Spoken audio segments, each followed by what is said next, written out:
my lovely wife. I really enjoy doing these episodes with you. Oh, I'm happy to hear that. It is kind of cozy. You know, we've got Cookie here all nestled in snoring, and we're up in our altar loft, and it does feel nice. Well, I've had for, I guess, a few years, one open spot, which is usually the last Friday of the month. And typically those have been like AMA shows where I answer questions from the listeners and things like that.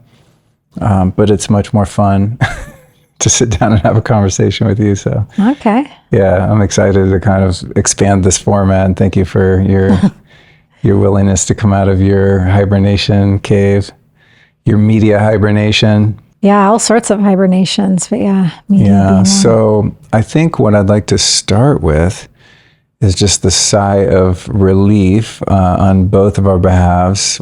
Alice and I went to Houston, which was an excruciating drive from Austin. Oh, my Lord. That's a whole other story. Yeah. I don't know. I must be getting older, man. Like a 3-4 hour drive is, I mean, I'm like smoked for a whole day afterward. But anyway, I heard about this service called Prenuvo probably a couple years ago. And I didn't know it had been around that long. I think it's been around for a minute. And I wish I remember who told me about it. But anyway, I just vaguely looked into it, and I saw that it was a full body MRI, like a diagnostic tool. And I was like, oh, I don't want contrast. I don't want the radiation. Like, I'm not doing it. And I kind of blew it off without looking too much into it. And then in light of your recent journey, bodily discovery that you can talk about, I looked into it again. And I was like, oh shit, they don't use contrast and they don't use radiation. And it's just an incredible technology for detecting things for which you might not have symptoms, right? So different, if you have tumors or ulcers, lesions on your liver, like just anything that could possibly be going on. Or even like, I saw a clip of one girl, because I've just recently been hearing about it, so I thought it was like brand new, because I'm just, for whatever reason, in the last few months, I feel like I'm seeing it everywhere. And one clip I saw, there was like a younger girl, and if I'm not mistaken, she discovered she's got like an enlarged liver or fatty liver or something. Yeah, and so it's just, you can, find out all sorts of mysterious things. Well, I looked into it further this morning, of course, after the fact, and it detects around 500 different conditions. So, so we drove to Houston. You lay in an MRI machine and you can't move at all, or they have to start over.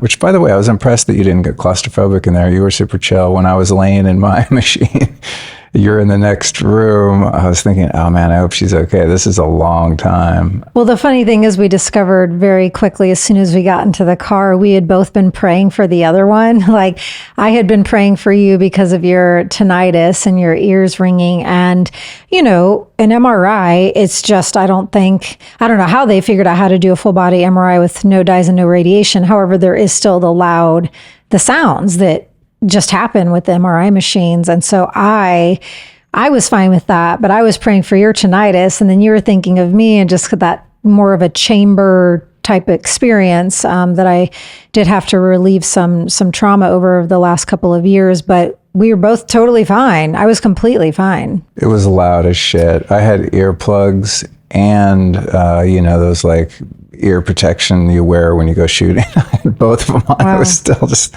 rattling my brain. And I got to say, and it's not, no fault to them and just have sensitive ears. But yeah, my tinnitus was like crazy for 2 or 3 days after. But a lot of that's like driving on the freeways and the 5G and just like it's... And also worth it, because one of the objectives for you doing the scan was to see if there was a potential discovery for what's causing your tinnitus. So it was kind of like a double-edged situation. Yeah, exactly. So anyway, moral of the story is it can take, I think, up to 2 weeks to get your results or something. And ours came back in 3 days or something. 5 days.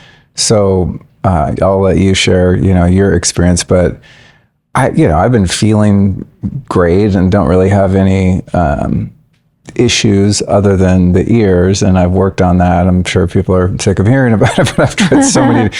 It's like really, probably the most challenging thing in my life that I've experienced in a long time, and it's just ongoing. And I've, people, of course, are caring and make suggestions to me. People send me DMs all the time, like, try that. I've tried it all. Yeah. So I'm kind of praying for a miracle. But one of the things that could be a potential issue if you have, chronic issues with your ears and they get worse, as mine have. My audiologist, Kristen, that I've been working with, who's great. I'll put a link to her clinic in the show notes. She's been amazing. She's been kind of nudging me to get an MRI because it could be a brain tumor or something like that. And really the main reason I didn't want to do it was because I don't want to fill my body with that contrast. That stuff is super toxic. And for those listeners that know what deuterium is, it's a heavy hydrogen molecule that's not great for you. I've done multiple podcasts on it. That contrast that they use is basically like solid deuterium. Wow. It's one of the issues with it, but it's not good. It's hard to get out of your body. So I was like, I'll take the brain tumor. If I have it. Yeah, but anyway, we got a result. Don't say that. Actually, to the divine, to pure love, God got us. That's a Control Alt Delete. That's a delete. Yes, I was just kidding, universe. Okay. So so we read Alyson's results last night first, and then looked at mine, and it's like so comprehensive. It goes through every area of the body, and of course, I'm like looking at the brain, and it was actually, it was a relief to know that there wasn't anything wrong, but it was also, for me, very affirming because the, minor issues that the scan did detect were things that I've just intuitively or through, paint and signaling and such know about my body already. Right. So there was like a little sinus inflammation, possible infection, check, knew about that, been working on that. My right hip's in not the best shape. Known that for 25 years, been working on that and so on. A little bit of, I don't know, usually I think older guys get enlarged prostate. I think mine was smaller. Yours was regular. Yeah, it was regular. It's like normally less than, I remember seeing the numbers 3.0 and yours was 2.5. Right. 2.5 what? I don't know. But there, I've noticed there's something going on with that. So I've, done some different treatments and things like that on it. Nothing alarming, but it was just cool being, how old am I? 50? Am I 54? I think you're turning 54. Oh yeah, I'm about to turn 54. Maybe by the time this comes out. This comes out on the 25th and my birthday is the 29th. So happy early birthday. Thank you, sweetie. But I'll read things that are like older men, that are over 45. And I'm like, whoa, I'm an older guy. Like, I don't feel like an older guy. Mentally, I'm still pretty young and playful and silly and, but the reality is many guys my age start having a lot of physical problems. So it was very reassuring to see, wow, all of the effort that I put in all these years, despite living such a destructive lifestyle for the first couple of decades of my life, that I'm in really good shape. Mm-hmm. There was nothing alarming going on. So, well, and to your point about, it catching a couple of the things that you've been aware of for a long time, that also gave me peace of mind because, how do I say this? It's like, I feel completely confident with the scan, but seeing that it detected that my left knee has some issues. And yes, from all of my days of intense running and running at University of Alabama, and I've actually had a lateral release on that knee. I mean, that's been a thing also for me for years. It detected that. And there was,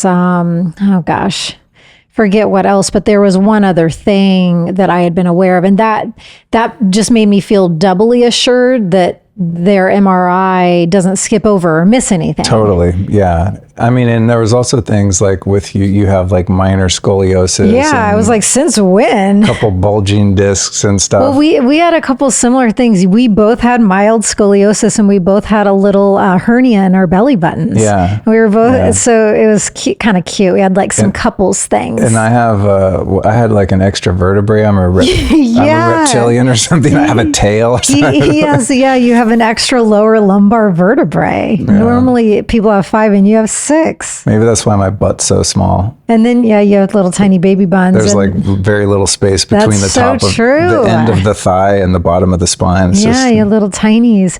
It's like little White Castle burgers. I wish we knew I wish I could remember. I didn't mean to chuckle, but you had some mild information around the name of what they said you had was very funny. And I couldn't help but laugh before I even knew what it was. And I was like, oh God, what if this is something bad? So I tried, but the name of that, gosh darn, wish I knew it, but it was it's cool the way funny. the way your scan results come out, everything of concern is clickable.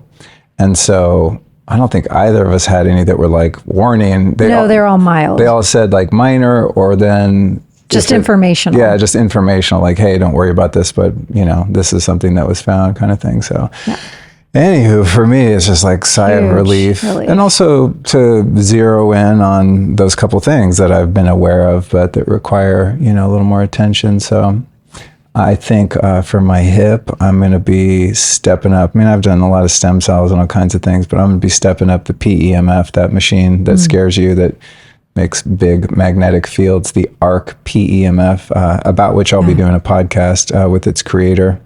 It's just, I'm so energy sensitive. I can literally feel when you have it on in your office before I even get there. And if I have to tell you something, I literally have to open the door, say it really fast, and like shut it immediately. Like I cannot be in that field. It's just too strong for me. It is the most powerful PEMF I have ever experienced. I can attest to that. But on that note, it has an intensity setting, and you can set it super, super low, and it's one of the best things to heal knees.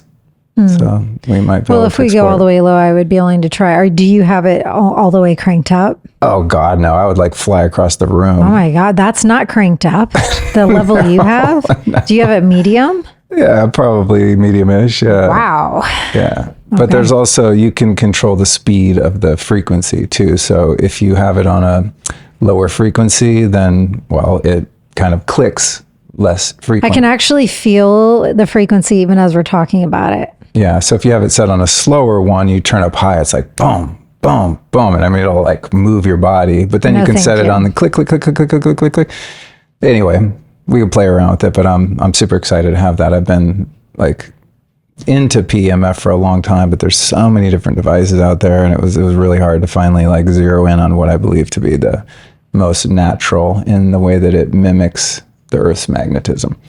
Anywho, so that was my Prenuvo situation. I'd love to hear about yours. People listening, I just looked this up before we started because I wasn't sure where they had it. We were kind of bummed they didn't have it in Austin, but at least they had it in Houston. But they also have it in Vancouver, San Francisco, LA, Dallas, Minneapolis, Chicago, Boca Raton, New York City, Scottsdale, and then they're coming soon to Atlanta and Washington, D.C. So it's cool. I think these things should be in every freaking town in the country. I wish I had been a founder or like an investor because I think it's brilliant. Yeah, it's pretty cool. So tell us about your boobies. That's an interesting segue for those who have no clue of what's going on, and not many do. Yes, I will share about my sacred breasts. I have definitely not told this story publicly. Just a few of our close friends here in the Austin area know. So I'm just tuning in real time. Like, how do I begin? How do I want to say this? I guess I could have done that before we sat down and hit record. But okay. It was just about a month and a week ago. So pretty recently. I tend to live a pretty naked lifestyle, like literally. I very rarely wear clothes in the house, and so or in the yard. That's very true. We had to install like 15-foot bamboo along our fence because there's one point at which the neighbors can look in. Yeah, so I was on our couch. And I just happened to, stretch back or put my arms behind my head, and my periphery or my intuition guided my line of vision down to my left breast. And there was a visible, like a noticeable lump that was lifting up out of the, side closest to my armpit. And I very quickly, felt a sense of alarm. And then I very quickly went into reminding myself to breathe and to get into a state of calmness. And then I took a few deep breaths and then called you over and asked you to come sit next to me and get up to where my line of sight was so you could kind of see from the same vantage point that I was at. And I took a deep breath and got ready, and I leaned back and lifted up my arm again so that you could see what I saw. And we just looked at each other, and I just remember there was this, unspoken communication going back and forth between you and I, just from our eyes of like, okay, we have both seen this. We are both aware. We're going to stay calm. And we're going to get on this. I felt like a whole conversation took place in a matter of like 1 or 2 seconds. I don't know if you felt that as well. Did you feel that? Yep. So from there, yeah, it gets a little blurry, but I just remember we both, from a place, because I'm a big believer in really being as intentional as you can about the place from which and the energy and energy field from which you are taking steps being really important. And we just kind of both set sail on this quest, and from a really trust-filled, calm-filled, optimistic-filled place of discovery. And I have been, incredibly healthy my entire life, to the point where I've like never had I don't even know what you call them. What are the doctors where people, when you go somewhere and they're like, physical? Well, no, but they asked for the name of your like primary care physician. And I'm always just like, I don't even know what that is, because, by the grace of God and I guess my genetics and whatever else, I have just, other than passing some kidney stones, I've never needed a doctor, never needed to go to a hospital and all the things. So this was a whole new vibe for me. And knowing that there was something clearly going on. And so, yeah, you and I both honed in on our first step that felt right, being the thermography scan. And thankfully, there's a really great place, believe it's called Austin Thermography. And a really lovely woman named Amanda is at the helm of that. And so we got that scheduled right away. And that was intriguing. And it sure did. When we got the scan sent back to me, it exactly showed the heat spots in the precise area that the lump was visible. And also there was additional tenderness up into my left armpit where the lymph nodes and some of those glands are, and it showed some extra red heat exactly where that tenderness was. So we were like, okay, the thermography is definitely accurate in that sense. And then we had to wait to get on the phone with the doctor to go over the report. And there was a bit of, I don't want to use incorrect words, but, because I could tell she was very smart and friendly, but there just wasn't super clarity delivered. She was just like, I'm not overly concerned, but I also recommend you continue exploring this, right? Is that what you remember? Yeah, it's a bit of ambiguity there. Yeah. Which is better than alarm, but right. It's not as good as like, oh, this is nothing. Right. Well, yeah. It was definitely not definitive. Did you know that at least 1 in 4 couples are struggling with fertility? And many of us have issues with low mood and sex drive, difficulty losing body fat, and poor cardiovascular health. Can you guess the common denominator in all this? That's right, I'm talking about testosterone, folks. And let me tell you, low T is something that affects women as well as men, so everyone listen up. Most women after 25 or 30 have low testosterone, and it turns out healthy women should have at least 10 times more testosterone than estrogen. I had to look that up to believe it, but it's actually true. Upgraded T is a collection of herbs that have all been clinically studied and shown to produce award-winning results. Users have seen a boost in testosterone up to 30% in just 90 days. It's got 5 ingredients that raise testosterone while lowering both inflammation and stress and boosting mood by regulating cortisol. Upgraded T enhances blood flow, promotes lean muscle mass and immune function, supports heart health, and boosts collagen for healthy hair, skin, nails, and bones. And of course, it also supports sexual health and erectile function, which is a win for both men and women. So to get on board with this testosterone boost, go to upgradedformulas.com and use the code Luke15 for 15% off. Oh, and keep in mind that most supplements on the market are very poorly absorbed. The key difference with upgraded formulas is that their nano-stabilized supplements bypass digestion and go straight into the blood where they can get to work doing what they need to do. So stop wasting your money on expensive pee, folks. Go to upgradedformulas.com and use the code Luke15. Totally. So then we're like, okay, we clearly need to take some additional steps and measures here. What do we feel is the next best step? And and along the way, I had reached out to some of my closest female friends here, some of which, have never had to deal with anything like this, some of which jumped straight, years ago into mammogram territory, and they kind of wished that they had taken some preliminary steps before going straight to that. And another, so anyways, it was like kind of a potpourri of experience in my inner friend circle. And I believe it was the doctor who was on the phone with us about the thermography scan that told us about these mobile ultrasound companies. And there's one here called HerScan. And the other thing, because I've been so healthy and have never had a primary care physician, when I was making phone calls, and you were too, to some of these MRI places, they require doctor's orders. And it's like, I didn't want to have to backtrack and find a freaking primary, I just wanted to keep moving forward. So it was really a relief that we could go to Austin Thermography and this HerScan, both just on my own volition, on our own sovereignty, on my own body sovereignty of like, I want to do this. I don't have a doctor's orders, and you're able to.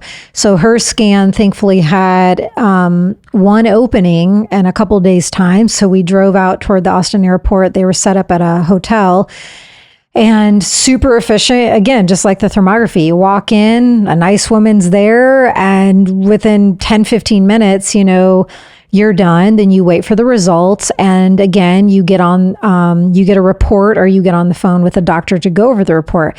But here's where, so we've been traversing this journey really well, really healthily, really calm. But where it started to kind of kick in some different feels was when we got the ultrasound report emailed. And I didn't realize how much I had unconsciously been putting some weight into this particular scan report, because I unconsciously was thinking and hoping that it would report back what I knew would be an option of it classifying it as a simple lesion, which would be a more simple cyst. And when the ultrasound report came back and did not definitively classify it as that, and we're trying to also, this is the first time you and I have ever needed to take these measures, read over these scans. So we're trying to decode what some of this stuff means and what's highlighted and bolded and all this stuff. So it's a deep journey. And then my report was like the fourth and last final option of the report, which is abnormalities detected. What was a revelation is that there were two. I had only seen the one bigger lump, but they had seen one at 1 o'clock and 2 o'clock and on my breast. And that just an abnormality was listed. And again, they recommended to continue on the quest. So I got a wave of fear, agitation. That was kind of the first time where I felt a pretty marked kind of wave of anger that I wasn't getting clarity. And that's how you felt too. We both started to feel a little bit more nervousness. Well, with this kind of these kind of issues, it's difficult. Well, from my perspective, because allopathic Western medicine has its place and it's got a lot of value, but it's also structured in a way that removes much, if not all, of the sovereignty, right? So to your point of like, we start looking around, we want to get an MRI. You got to go see a doctor. They have to order it, this whole thing. So what was kind of freaky for me was getting both of those results, us not really knowing how to read them and knowing what they meant. So then I get, I start asking friends and colleagues questions. I mean, I know a lot of great doctors and stuff, thankfully, and, women's health experts and such, but I'm like, all right, cool. We clearly need someone to read this. So I start looking around and, women that have had this experience can probably relate. Every website that came up when I was entering breast doctor to read ultrasounds or MRIs, it's like cancer. It's like, okay, I didn't want to talk to that person. And everything also was very mammogram heavy. Like everyone wants to do a mammogram. It was like hard to find kind of a holistic, let's not go into panic mode, MD. And all of them were very cancer centric. And obviously if you have cancer, like you probably want to talk to them, but, I didn't want that to be like the first assumption. And, knowing what little I do, about mammograms, I've never heard anything good about them from people that I respect. I think they're like 50 times the radiation of an X-ray. So I try to avoid ionizing radiation whenever possible.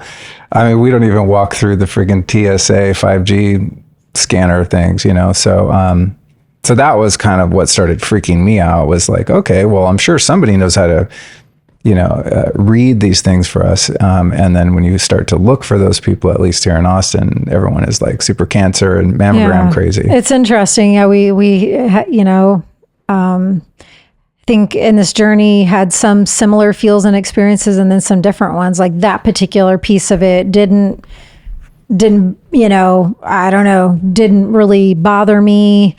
I don't have a stance or a take on mammograms. Have you ever had one? Well, no. Yeah. Good. So, but that's why I'm not going to speak to it, I've never had one. And, I'm sure there's a lot of people out there that feel like a mammogram saved their life, so, I didn't really feel that zone or territory of things,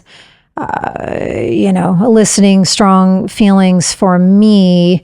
But so where we're at now in the journey is the second ambiguity of the second report.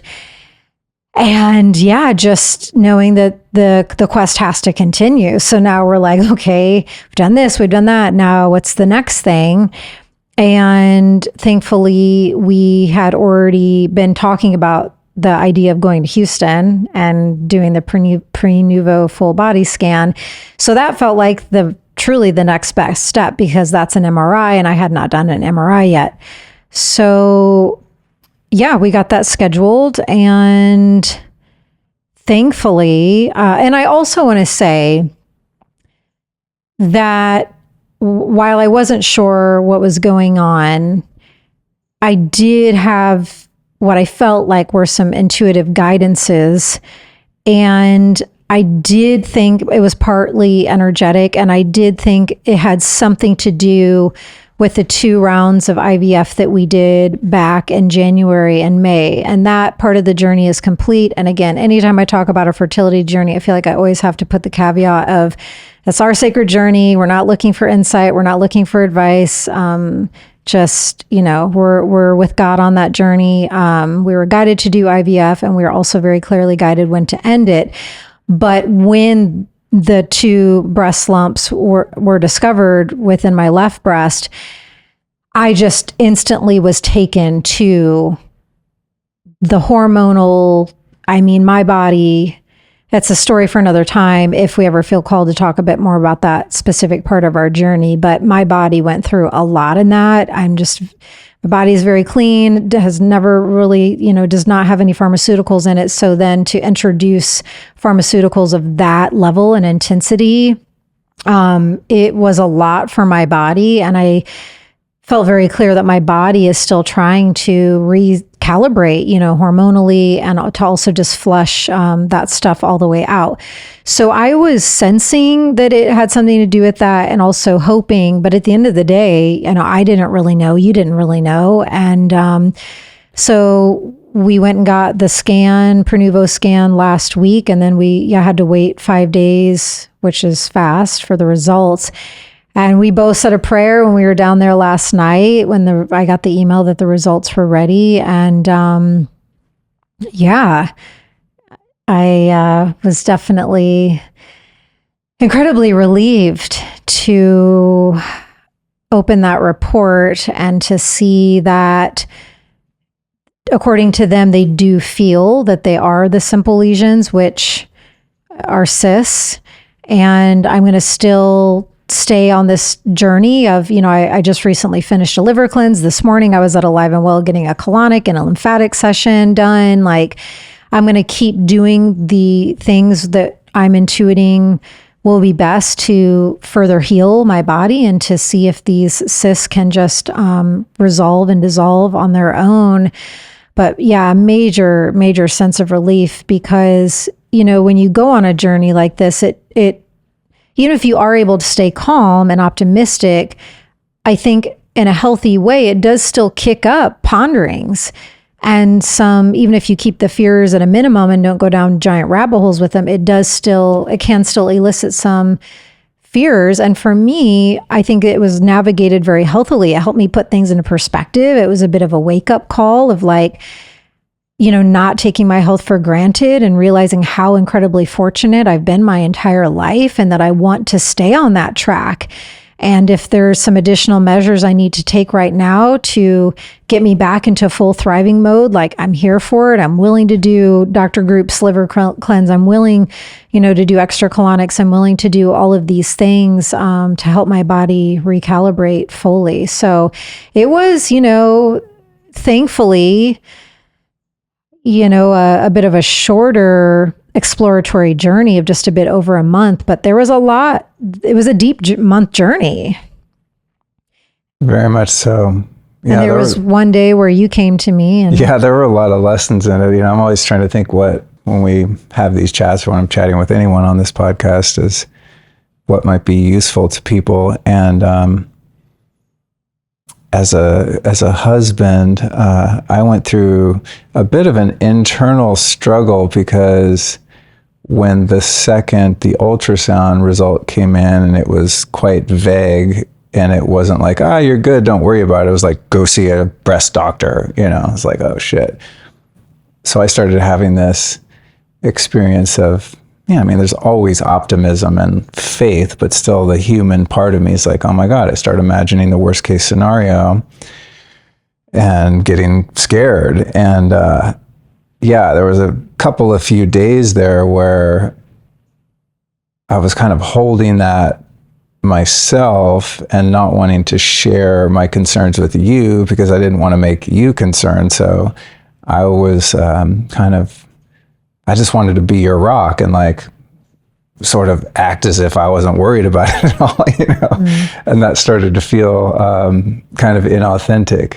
I didn't want to fall apart in front of you and be afraid, and then you're going to be afraid if I'm afraid, and so on. And then, I think it just got to a point where I just felt like I'm not really there's a lack of intimacy in that. And so I just thought, so I shared my feelings with you, and I was pretty scared, because the mind just starts running through all these different scenarios. And, as I'm I'm also really busy working on my book and doing other things. And anytime I was doing something other than researching possible solutions for you, I would feel guilty. In 10 years, if you're gone, am I going to look back and go, oh, I should have done that work that day? I would be like, shit, man, I should have dropped everything and just went full healer mode, So there's just strange internal struggles like that going on. And, not wanting to show you that I was alarmed or afraid, and also have a lot of ideas about what could help that situation and who to call and what to do, and things to kind of kick into gear, but also didn't want to overwhelm you and become your health drill sergeant and start enrolling you in all these different modalities and things that you might not be interested in or not ready for. So I'm kind of trying to calibrate my level of involvement and influence. Because, if you were just like, okay, Luke, what do I do? I would have you like 7 days a week doing shit all day, every day that could, help something like cancer, for example. So, it was interesting to, share my experience with you and allow you to have your own autonomy and your own pace at which you were willing to keep learning more and get, more diagnostic information and apply whatever solutions might be applicable. But on the other side of it, even though it looks like it's not anything of major concern, and I didn't find anything of concern, it still is kind of inspiring to, just refine things and keep us both in balance. And also when it comes to something like cancer, there's a lot of lifestyle changes one can make in a preventative sense. So now I'm a bit more keen on some of those. I've always had my ear, peeled toward that in my interviews and things like that. 'Cause I don't want to ever get it. And if I ever did, or someone I love gets it, I want to have kind of a plan.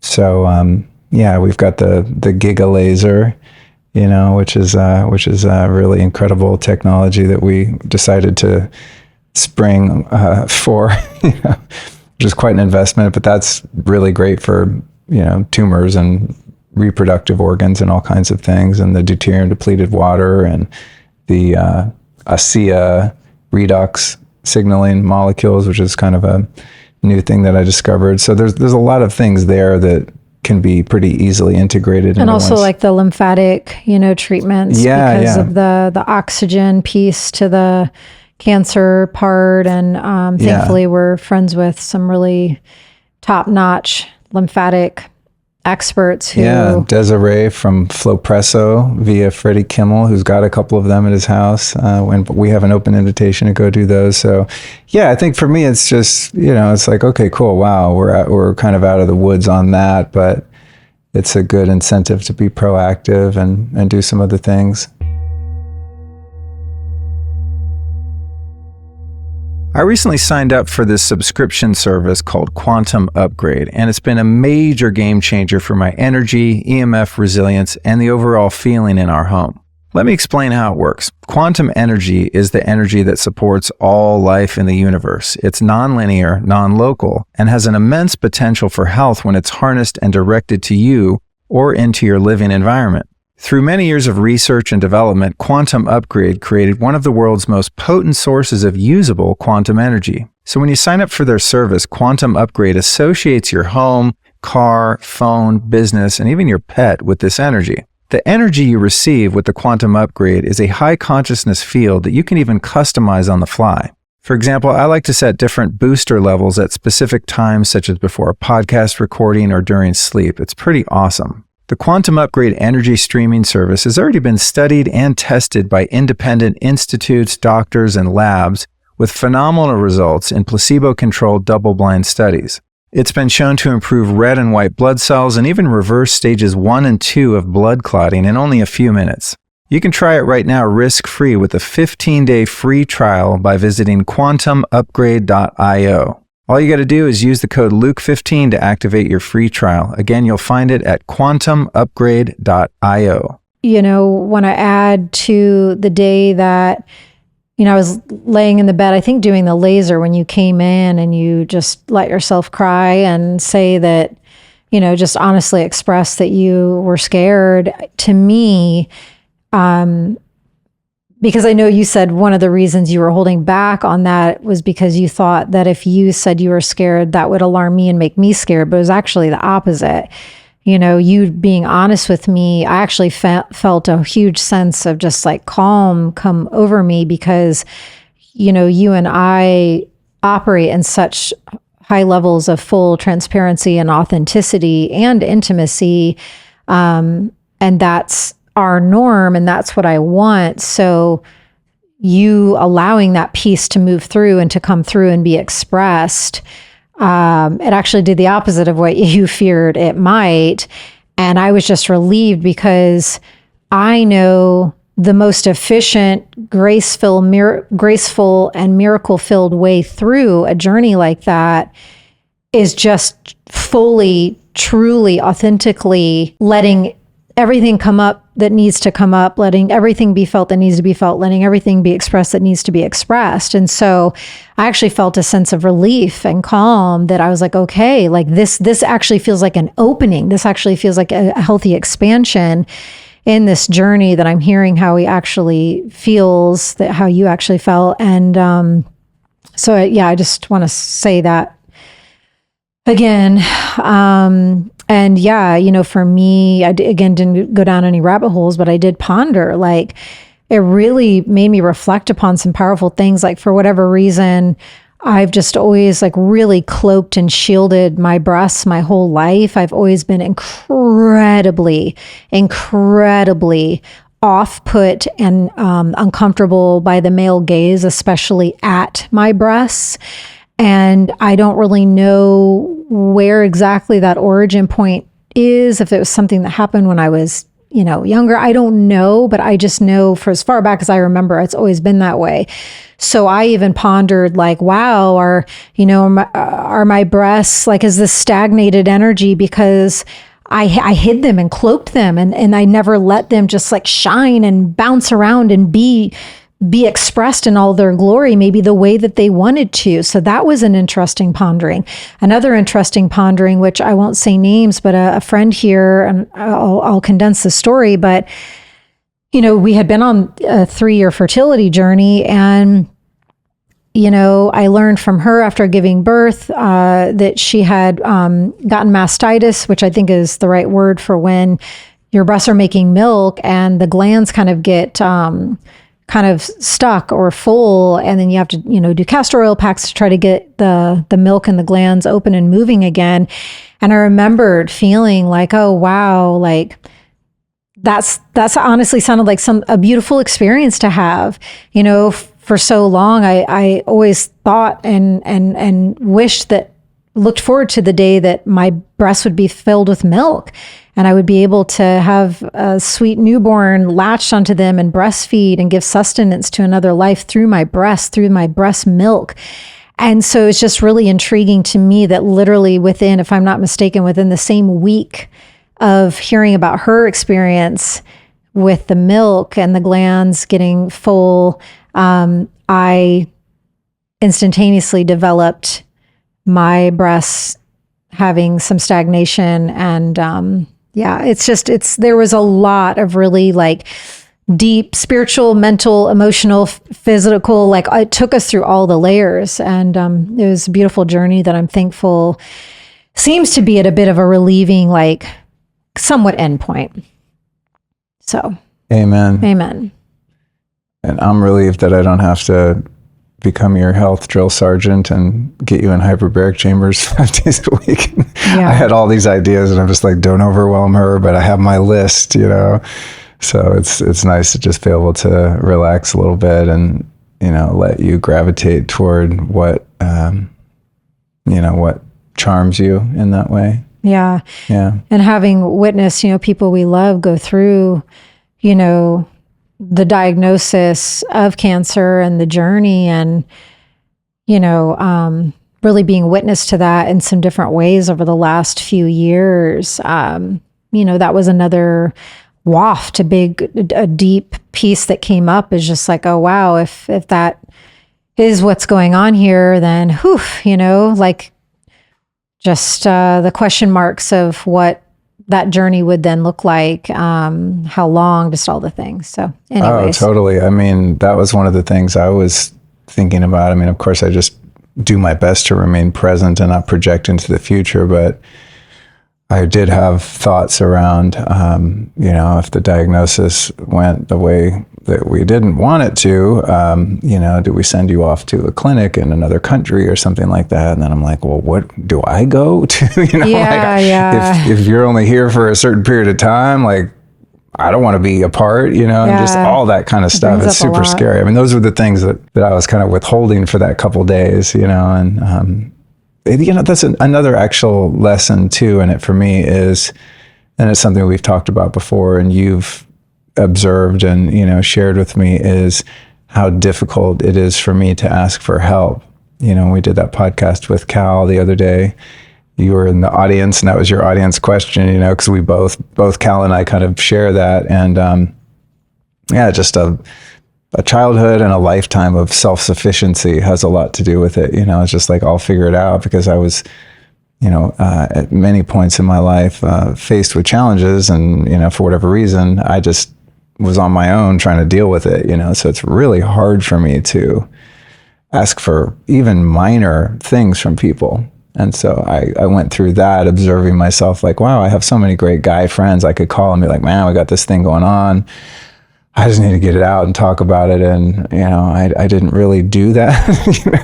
It's like, still, I wasn't asking you for help, but even just to share my inner experience with you was a bit of a hurdle. So it was a good lesson in that, and something that I'm definitely going to continue to, work on and make some progress with, of just like, God, dude, it's like by asking for help, you're actually giving the other person such a gift, because you're giving them the opportunity to get out of themselves and to be of service and to give, and giving feels great. It's good for you. And, that kind of reciprocity, that exchange of helping other people and allowing yourself to be helped is just really healthy. And most people, if not all people, actually, dare I say, function way more optimally and way more healthily in clean, clear energies.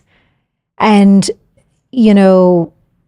we all have spiritual gifts. Some just might be laying more dormant than others, but people can feel if their partner or their friend is like, even if, they don't know what's being withheld, like that kind of just, even if it's a slight layer of fogginess, when the clarity then comes through, that's why I think I felt that instant opening and that settling in my system, because maybe on some level I was picking up that you also were starting to feel a little bit more squirrely about the ambiguity. And I'm trying to say that to reaffirm to you, like, yes, please keep that flow going, because it really is a huge gift to your point, both parties. Yeah, absolutely. By the way, can you loan me some money? I need some help. I'm like, what? Sure. Before we move on from the Prenuvo, obviously we were really impressed with that. And so, I reached out to them to see if I could partner with them, because I think it's so valuable for everyone to do. And they were down. And so if anyone wants to check out one of those scans, you can go to prenuvo.com/Luke Storey. That's PRENUVO. And they're going to give you $300 off, because they're, I guess, kind of a new company, and like, hey, we want to get the word out. If you guys like it, tell people about it. And I'm like, yes, we'll see how it goes. And it went well. So yeah, that's what I'm doing. And we'll put everything we talk about that's clickable today, guys, in the show notes at lukestorey.com/567, which is this episode number. Do you ever find yourself scouring the cabinet for chips and snacks even though you just ate an hour ago? Well, if you're having strong food cravings between meals, it could be a sign that you, my friend, are mineral deficient. Womp womp. And you wouldn't be alone. A recent nutritional survey found that 97% of Americans are deficient in at least one mineral. So that's the bad news. But of course, I always bring you the good news. You don't have to shame or try to discipline yourself into wanting that snack. Instead, just give your cells what they actually need. Beam Minerals full spectrum mineral supplements have every single essential mineral your cells are hungry for. My routine is this. I take a single 1-ounce shot of Beam's Micro Boost formula first thing in the morning, and it covers me between meals and throughout the day. No joke. I put it in some water, set it on my nightstand, and right when I open my eyes, that is the first thing I chug.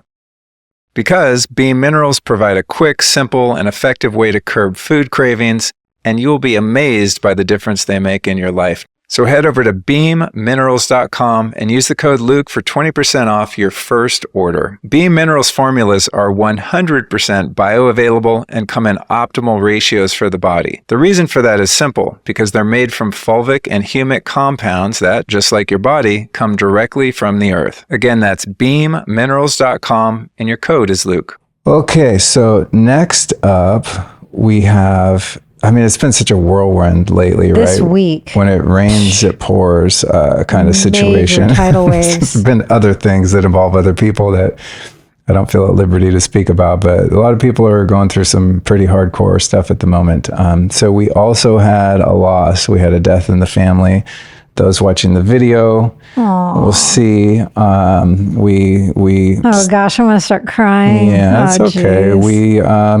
We had to send our beloved cat Jellybean on cosmic vacation on Saturday, and this is a photo of him, or a painting of him in his royal garb there that Alyson's sister had made for us prior to that happening. Thank you, Erin, for making this for us. So yeah, I think she got that maybe last Christmas or for my birthday, but oh gosh, his real name, his name that I gave him, I got the cat when he was just newborn and could fit in the palm of my hand. And I was trying to figure out his name. I flew to Indiana. I was living on the East Coast at the time, flew to Indiana where he was to get him. And while staying at my grandma's house, after I picked him up, family members, I had the cat, and family members like, name him this, name him that, name him this. I was like, that doesn't feel right, doesn't feel right. And I went back in my grandma's back bedroom and I was meditating on it, praying into it. And when I opened my eyes went straight to a framed picture of my grandpa, who I was really close to, who had already transitioned to the other realms years ago. And his name was Harry. And as soon as I saw it, everything clicked. And I was like, the cat's name shall be Harry Gatto. I just knew. So that's his official given name. But over the years, I think for the past 8 to 10 years, somehow, how pets' names morph as they do, it just went to Jellybean. I literally don't even have a recollection how it happened, but he's been called Jellybean, Jelly Boy for a long time. And so I had him. I need to look at his birth certificate because I honestly don't want to say a false amount of years, but 17 or 18 years we were together. Every day. He was truly just my bestest friend. And I honestly think in some senses of the word knew me better than any other living being, because he lived with me every day for almost 2 decades, and was with me before I even had my spiritual awakening. And just held it down so impeccably. Talk about a masterful shamanic wizard, guardian, space holder, Jelly. Wow, he really taught me so much. And it's so interesting. I'm sure many people who have had an animal or a person cross over that you were close to can relate to what I'm about to say. The instant that crossing over happens, you'll get these insights of a treasure of a gift of what that person bestowed upon you. But it isn't until the moment they cross that you realized what they did for you while they were here. And one of those said gifts for me with Jellybean's crossing was he really taught me what a true healthy relationship is, what a true healthy dynamic feels like and functions like. Because when I say that cat saw me in every shape, form possible, I mean it. And he just held space for me with such unconditional love and with such health and grace that he taught me what to sense and to tune into in my human relating as well. And that's just one of the things that he gave me. But yeah, another thing that I really wanted to speak to, there's so much that I could talk about, how special this cat was. But I'm going to try to tune it into some of the, bigger, more helpful points that I think could be of service or just maybe interesting to people listening. When we went to see my family, you and I, over the summer, we went up to Indiana. And we were gone for about a week, and we had someone coming here and staying with Jelly and checking on him. But the moment we got back here from Indiana, you know, when we come in the door, we're always like, Jelly, we're home, you know, letting him know. And when I went to find him, the instant I looked into Jelly's eyes, I knew his transition process was beginning. And the way I knew was because I have looked into that cat's eyes every single day intimately for almost 2 decades, and his soul was sitting further back. And it's just a really remarkable thing for me, one, to know that I have that gift, and I think we all have that gift. And that's just something that we all have the capability of tuning into if someone is, you know, really ill or in their own transition process. You can really track where in that part of the journey they are by where their soul and spirit is sitting behind their eyes. And it is explicitly clear. And I told you, as soon as, right when I picked him up, I went to you and I told you, I'm like, I think Jelly is starting to die. I think he's starting to transition. Do you remember that? Mm-hmm. And that was really powerful, you know, and I just thank God, Goddess, and Jelly and Earth Mother and Jelly's spirit, you know, and my own abilities for, that was such a helpful tracking then to know we're entering into the final chapter. He's lived fully all of his 9 lives, and we're getting into end chapter zone. And so again, talking about that calibration and that tuning in, everything changes when you know that it's your like final days, weeks, months. And then again, the morning that he ended up crossing over in the very early morning hours, I was with him, and I think it was about 3:30 or 4 o'clock in the morning. I saw how ready he was. And again, by looking into his eyes, I saw there was another massive shift with where his soul and spirit were placed within his physical body, to the point where I had written his eulogy in my phone notes, and I got the eulogy out and I read it to him at 4 o'clock in the morning and just held space for him. And I was fully prepared. I think truly he was as close to death's door as one can be without fully, I think the end of his tail was the only thing kind of hanging on in to this earth side. But yeah, I wanted to speak to that. And I also wanted to speak of, you know, when we got into the more like epicenter, like the final 2 weeks, you know, I'd gotten some final blood work done. His kidneys were failing pretty drastically.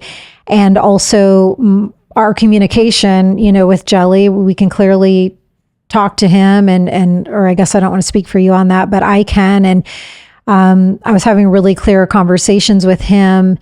And one of my favorite things already in this quick hindsight that I have was what felt right to me was to be completely transparent with Jelly the whole way.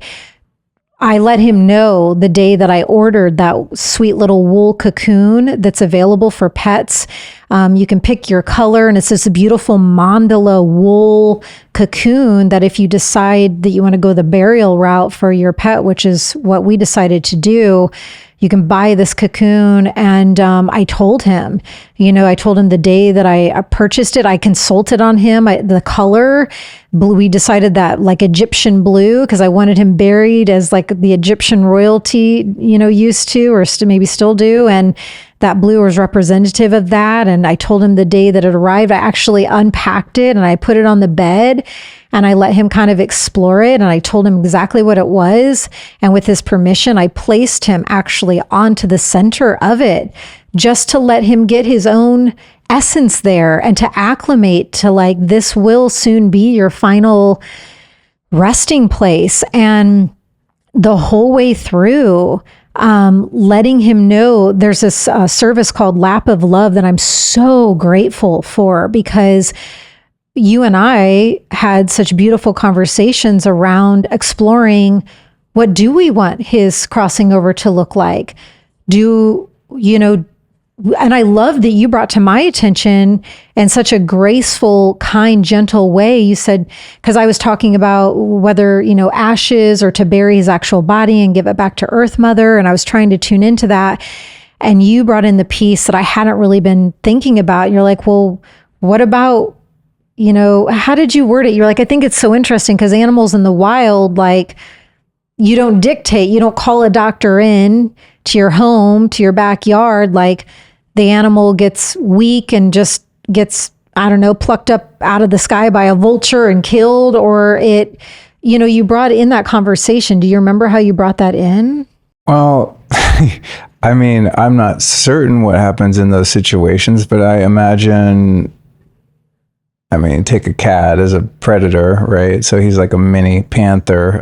But if an animal in nature gets old and sick, they're probably going to go out due to hydration, starvation, predation, weather. They're going to get too hot, get too cold, and they're going to keel over, and then they're going to become food for all of the smaller creatures that live on dead things, and also some of the bigger ones like vultures, for example, as you mentioned. So I think my thought was just, how can we minimize the amount of suffering and also do our best to emulate a natural experience? And I really think we truly, through the grace of all of the parts, God's grace, Earth Mother's grace, Jelly's spirit and his wishes, and us attuning to our own, gifts and guidance, I really think we found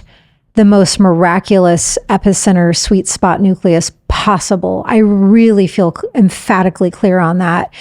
And I'm just so glad you brought that conversation piece in, because I was like, oh, wow, we do get so conditioned with pets that I don't even like the phrase because it just doesn't resonate and feel totally accurate, but you put them to sleep. You help them pass away. And I thought, wow, that is true. Like, if I did let Jelly just completely transition 100% naturally, what would that look like? How would that feel to him? How would that feel to me? Like, and again, in the complete transparency, authenticity, vulnerability types of textures of conversations that we choose to have, that is part of the process of the refinement and the calibration and honing in on what feels exactly in alignment and what is for the highest good of Jellybean first and foremost. And in that process, we honed in on Lap of Love and felt a burial, placing his earthly sacred vessel back into Earth Mother's sacred body to be the best. And this beautiful Dr. Kimmy, came to our home. And what was also one of the most miraculous parts of all of this was, once I called Lap of Love and got a date scheduled for Jelly's transition day back to God, pure love God, that is when I got this vision of this universal divine pendulum. And that is what started really taking us into the nucleus of what was best. Because when you get a date on the calendar and then I tell Jelly, we've selected Saturday, October 12th to be your final day. Now, if you want otherwise, you tell me. If you want to pass on your own naturally, you have full permission. These are the kinds of conversations I would have with him. And we had already called in pure love God, Goddess, Jesus and Mary, Buddha, all of his guides of the light to be with him. And also my grandpa, who he's named after, who they share the same birthday. I also want to note, my grandpa gave me this cat. That's a whole other story. But I called in my grandma and grandpa on the other side to be waiting for him. So all of that stuff was prepped. And once we picked this particular Saturday, then as Jelly and I's conversations would continue over the days, it got clear that was too far away, that was waiting too long. The suffering would be too much. And so then I must have rescheduled with Lap of Love, honestly, I think 7-8 times, but that was part of the calibration, to the point where it was Friday, early morning, when I read him his eulogy. I could feel him at death's door at actually at 4:00 in the morning on a Saturday.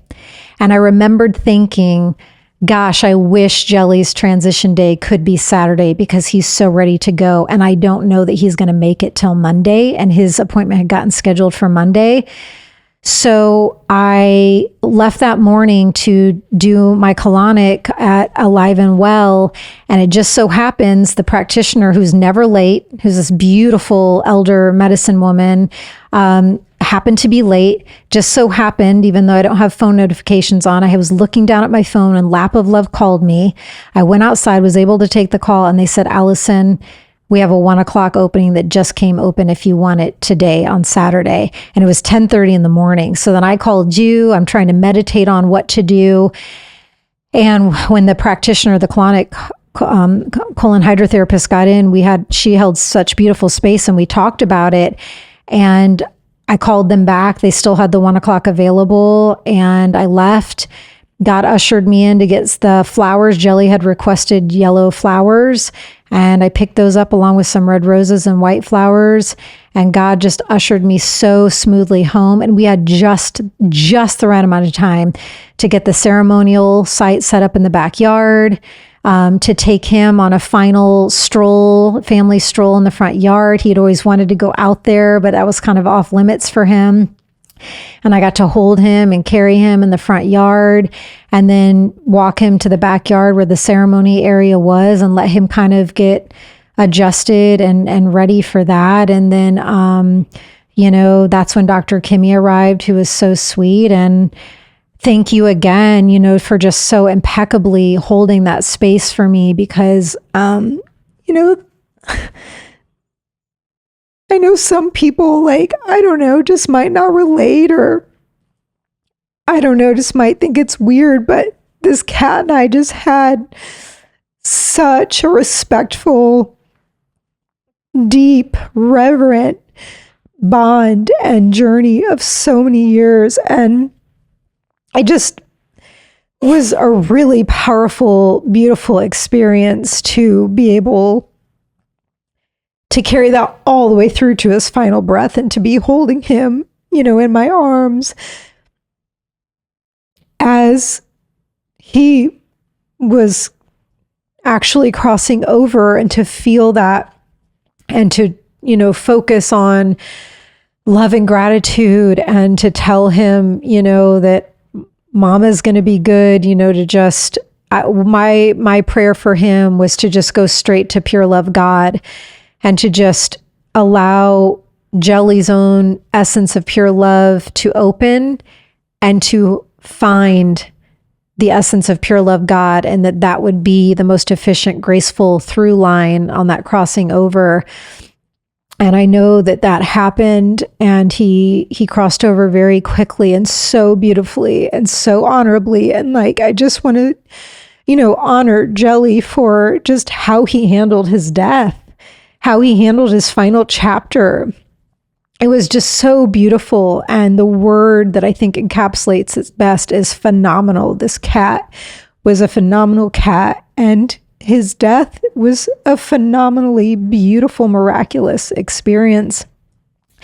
And I'm really honored that he ended up being really my first main teacher. I've never held someone or really been present when they take their last breath or as their moment of crossing over. Jelly was my first, and it just felt so perfect that it would be him. So yeah, we had all the ceremonial tools out there, and we sang Jelly's song after he crossed over. A song about him had downloaded in 6 months ago, 8 months ago, and it's a really sweet. I typically get sent silly medicine songs, and it goes, Jelly boy, you are so beautiful. Jelly boy, you are so beautiful. Jelly boy, You are so powerful, jelly boy, jelly boy. You are so wonderful. And then it goes back to the start. But yeah, I had my medicine drum out there and you had the rattle and we just sang him that song. And then once he had passed, we let Cookie come out and say her goodbyes. And I've been meditating for over 2 decades, but I gotta tell you, it doesn't always come naturally to me, and it hasn't necessarily gotten easier over the years. For real, even after all this time, my brain still takes a while to finally shut up and let me drop into that magical place of silence. And I hear from a lot of meditators that this is the case, but what if there was a way to get into a meditative state effortlessly and quickly? Well, there is. It's fast, safe, and it works every damn time. It's called NewCalm. It's a subscription service that works on your phone on an app. It uses complex software along with musical tones to present the brain with a specific signal. And the brain simply follows that signal to your preset destination. And unlike traditional meditation, NewCalm offers a tangible physiological shift in your state of being from the very first session. And I find it's not only useful for calming my mental chatter and helping me drop into a flow state. Whether I need to prepare for challenging tasks with a clear head, boost my creativity, or gently drift into blissful sleep, NewCalm has Journey designed for any time of day and any mental goal. All you do is select the journey you want on the app based on how you want to feel, press play, and NewCalm does the rest. So visit newcalm.com, that's NUCALM, and sign up for their 7-day free trial. Then when you're ready to join, use the code Luke and get 15% off any subscription. I legit swear by this technology, and I've been using it damn near every day and night for many years. So I highly recommend you check it out. Again, go over to newcalm.com. That's NUCALM.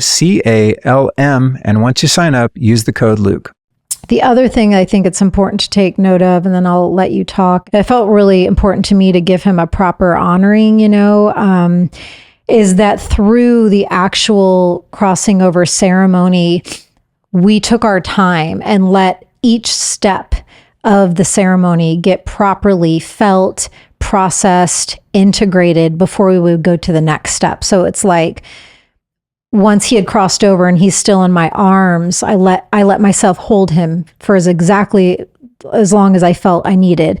Then I gently laid him down in his cocoon, and we tended to him and just admired him and spoke to him and sang to him until we felt that was complete. And then, when we felt it was time, only then did we allow Cookie out to let her give her sniffs and say goodbye. And then, we even got up and took time away because I wanted to give a little bit of space to see, is there something I'm forgetting before we place him into the earth? And sure enough, I got the guidance that I wanted to snip some of his fur on top of his head. So I did that. And that was one thing I think it's important to speak to, because it really helped in the healthy journey through the grieving, was to not rush. It was just okay, now this part's complete. Let's take a breather.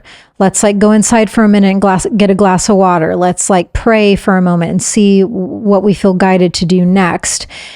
And it was only when we felt completely ready that, we bundled him up in the cocoon, and you and I, we both held one side of the cocoon and lowered him into Earth Mother. And then we took another pause and we let him acclimate into the belly of Earth before we placed any soil on or anything on top of him. We let him integrate into his final resting place. And I just wanted to speak to that.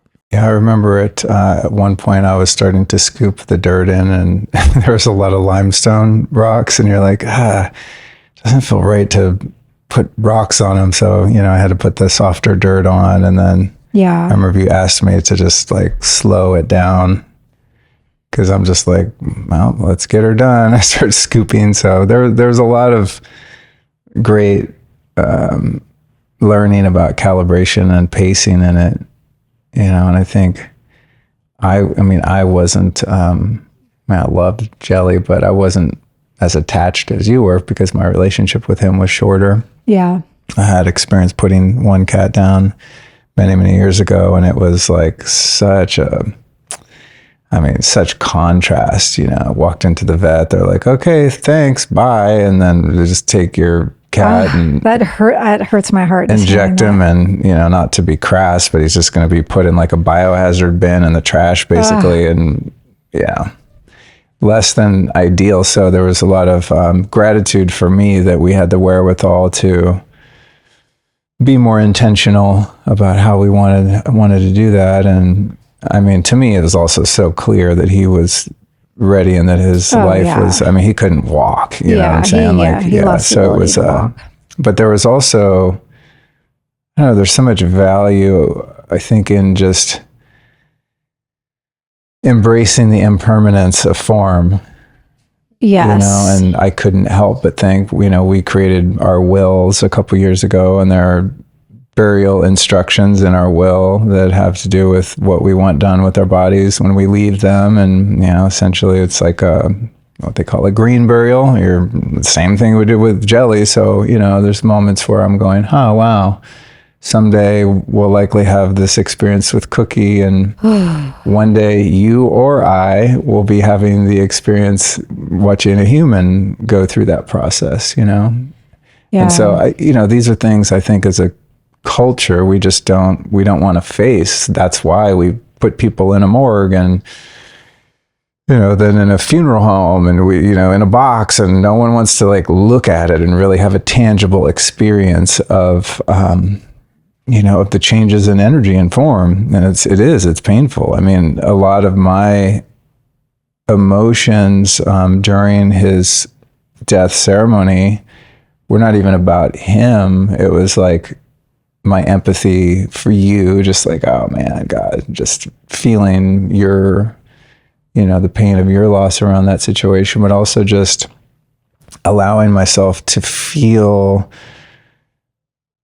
the universal grief of attachment to form. Definitely. You know, it's such a beautiful lesson. And we've talked about that before. I mean, there's been many moments in our relationship when I just look at you and I'm just really appreciating your essence, and, you know, feel this sort of, this portal of vulnerability in my heart that's like, it's a heartbreaking grief because there's something so special happening in that moment. And I know that the form of that moment, and the form of you and the form of me, is in a constant state of flux and change. And there's going to be a time at which this beautiful moment is a distant memory, you know? Yeah. And it's, you know, it's like a fine line of morbidity, right? To be able to just think about things and contemplate that. But I find the more I'm able to face those realities of the human experience head on, it has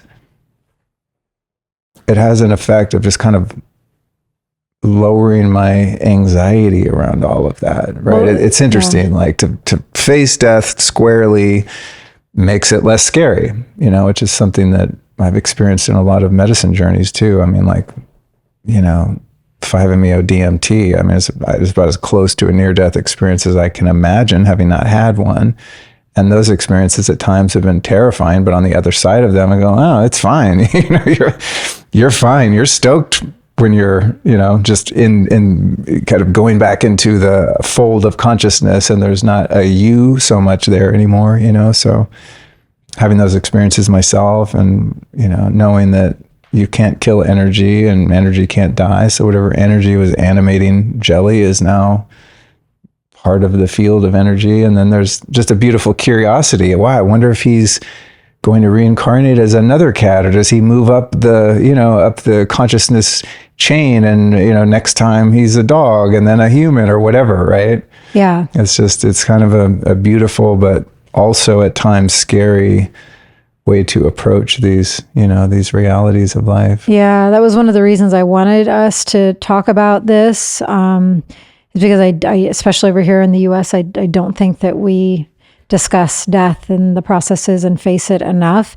And also to your point about the energy, I have to tell the brief story. So it was maybe 2 or 3 hours after Jelly had crossed over. I was exhausted. I was laying in our bed, just, with the box Kleenex and just crying and feeling. And I kind of took a short nap. And then when I woke up, I had finally gotten a bit of an appetite back. And I said, can we go get a smoothie? And you said yes. And we wanted to go walk the dog in a park and just like integrate and move the energies a bit more. And on my way to walk out of the garage, I stopped for whatever reason at the kitchen sink to wash my hands. And my intuition guided me to look down. I had placed Jelly's water bowl up by the kitchen sink, his water dish that he had been utilizing in his final chapter. And I looked at the water dish, and there was a perfect heart and the bottom of the water dish. And I called you over, and we both just stood there and cried, because I know that was Jelly. I know. I am tuned in, I think, as anyone can get with knowingnesses. And I know that was him saying, thank you, I love you. But even more so, I have arrived back to pure love, God, because that was the overriding message that I had given him, especially in his final 2 weeks. I just kept saying, go to pure love, God, go to pure love, God, go to pure love, God, over and over. And he left a heart. And had we gotten to that water dish 2 minutes later, the water would have been evaporated and gone. I literally walked to the dish at the exact moment there was a heart at the bottom. And I know it was him saying, Mama, I'm good. I made it here across the Rainbow Bridge. I'm back to pure love, God. And I also want to quickly note that I did a soul retrieval for him before he passed, because I wanted to call back any divine power and parts to him before he crossed over, from like any traumas that he had this lifetime, anything that I might have unintentionally done that hurt him or scared him. So I did a soul retrieval journey for him before he passed, and called all of his divine power and parts back to him. And then when you had done the final preparation for his grave site, and when we got back from walking Cookie in the park, and you said, do you want to go look at the grave site one last time before it gets dark out? And I didn't know you had set it up so beautifully with the rock outline. And we walked outside, and Jelly's last message to me when he requested yellow flowers was, don't forget to celebrate. Don't forget to celebrate our relationship. And you and I walked out to go look at the grave site, and our neighbors, who are never in their backyard, aside from their little daughter maybe jumping on the trampoline, not only were they in the backyard, it sounded like they had about 40 people over having a party, literally having a celebration with their string lights on, kids laughing and playing, adults laughing. We walked out to Jelly's grave site to a celebration, and that was his final wish. And you cannot make this stuff up. And then you had placed a beautiful tourmaline crystal and your mala on top of the grave, which was so moving to me. Your papa energy, your dad energy, just like, that final protection energy that was like really touching to me, that you added that. And I didn't know that you were going to do that. And do you even know what tourmaline represents? It's connection to the heavens. It Really? helps in crossing over. I didn't know that. Yeah. He had placed one crystal pyramid on top of Jelly's grave, and it was tourmaline. Interesting. Yeah. Tourmaline is considered to be a physical bridge to the spiritual. It's a best healing stone for the physical heart, stimulates a strong resonance with divine love, and it's protecting and grounding. You literally could not have picked a better crystal. So I was like, did he know that? No. So good job. No, I had it in my office, and it was in one of my plants. And it was just the perfect send off. Yeah. Yeah, it was a beautiful experience. There's so many levels to it. And, I'm sure some people listening that maybe don't have an affinity for cats or have never had one, or, it would be a bigger deal to some people and lesser of a big deal. Yeah. But I think for me, it's about that. It's about the relationship with death. It's interesting to, to gauge one's level of attachment, you know, and not framing attachment as a bad thing, right? Like we're wired to be attached to one another and places and people and beings that we love and all of that. But it's interesting to me, despite, you know, some waves of sadness and really more waves of sadness for your experience, as I said, but also just kind of, I don't know, it just feels normal and natural, and it's just kind of not a big deal, which is encouraging, because I'm sure there are going to be beings that I love, that I have a much higher degree of attachment for, that are going to leave. And so it's kind of good practice, you know, not to minimize or diminish, you know, Jelly's value to us or to me, but it's a lower stakes game way to, you know, integrate that kind of experience. Well, the way I look at what exactly you just said is like, there was no higher gift he could have given us for that reason you just said. Yeah. You know, even in his last breath, in his last earthly experience, this carnation, he gifted to us the ability to feel and observe and be witness to this journey in preparation for others to come. And that completely encapsulates the masterful wizard that Harry Gatto, aka Jellybean, was and is. Like, he's just like, in his dying moment, he was just like, here's a gift to you. Yeah. He was a cool cat. Yeah. He is a character. Not everybody got him, but I got him, and I know you loved him, and you know, you only got to live with him in his elder years, you know, when he started to have some kidney failure and some yowling issues. But I'm really appreciative of how you handled that and respected him and our relationship, and just, you know, let his journey take it through how it needed to go through, even though, you know, it got a little challenging a bit at the end. So thank you. And thank you again, Jellybean, for, everything you gave to me, and just like letting me know how safe and unconditionally loved I was through the most harrowing and, you know, a lot of the most tumultuous times of my life when I lived alone in Brooklyn and had my divine intervention. Like, he held it down for everything. So thank you, Jelly Boy. You want to hear one of my favorite memories of Jelly? I can't even imagine what. When shortly after we became a couple and you were moving from New York, and you went and picked him up, you know, which Alyson had flown with Jelly a lot in his cat carrier and stuff. So I think I had brought a litter box with me in the car. Yeah, well, I had told you, because it was a long trip from New York to LA. And so I said, please have a litter box in the back. Yeah, so I'd pick you up, and, you know, we put your bags in the car, put Jelly in the car, and like right as I pull out of LAX, he just took like the biggest diarrhea. Yeah, poor little thing. The flying would upset his stomach, and you warned me about that. And I just thought, okay, this is real love right here. Yeah, we're in this. But how sweet! He headed straight back to the litter box to do it. Hey, yeah, he could have done it on the seat. But yeah, it's like one of those moments, like, oh, this is family. You know, this is a family moment. It was. Yeah, it was fun. And again, just like how beautiful that he brought that gift to us. You know, you literally picked he and I up to move in with you and Cookie and become a blended family. And like right out of the gate, he's like, we're going full family mode. I'm blasting it out.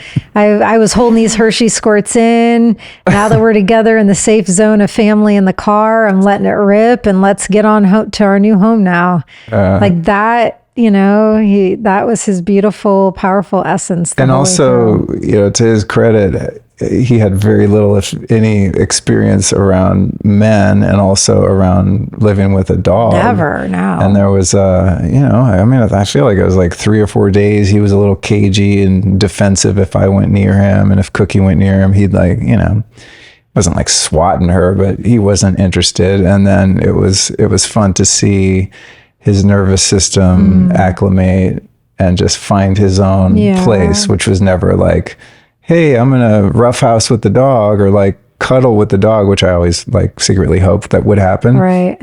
But I think he was old enough to, you know his space, but he was such a great, he had such great boundaries which is another great Absolutely. lesson. Like it's like many cats, will clearly let you know what he wants to do and what he doesn't want to do.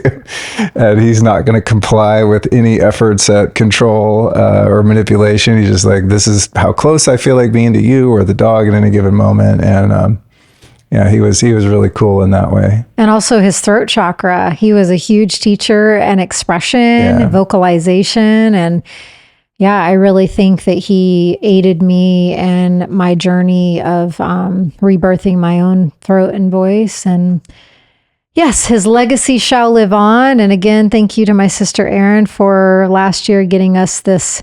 It's a portrait that they painted from an actual picture of him. So it looks exactly like Jelly. Very accurate. Yeah. So he will remain in his regal royal status in our home forever and remain in his spirit power form in our hearts forever. And again, thank you for helping me with that grave in the yard. And I can go, Luke put a chair out next to it so I can go sit out there and talk to him. And that was the hardest part. I realized I do have attachment to form, putting his sweet, cute little frail body like down into the earth. Like you said, I didn't want the rocks on it. I only wanted the soft soil, and had to stop halfway through to like breathe and recalibrate because I felt like I was suffocating with the dirt being put on him. And I was like, wow, it was like a big revelation that I didn't know how attached to his form I had gotten.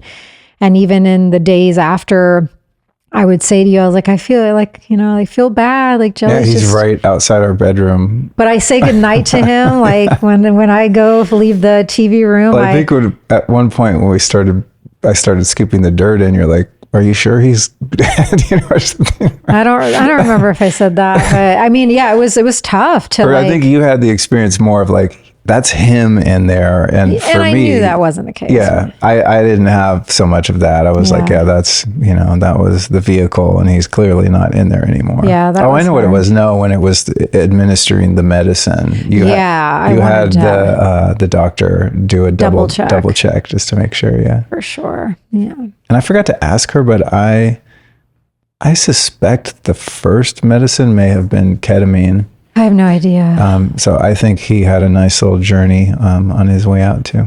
Yeah, it was a really, really, really beautiful, honoring, truly miraculous crossing over and death ceremony. And it was, my honor to do it, support him in it, and to hold him during it. It's been a hell of a week, girl. Oh my God, this week. Dude, what the hell? What the hell? What the hell? All right. I love you so much. Love you. Thanks for letting me have so much honoring time for Harry Gatto. Oh, absolutely. And thank you to everyone listening. And if there's anything you want to know about, again, the show notes for this episode are found at lukestory.com/567. All right. On to the next one.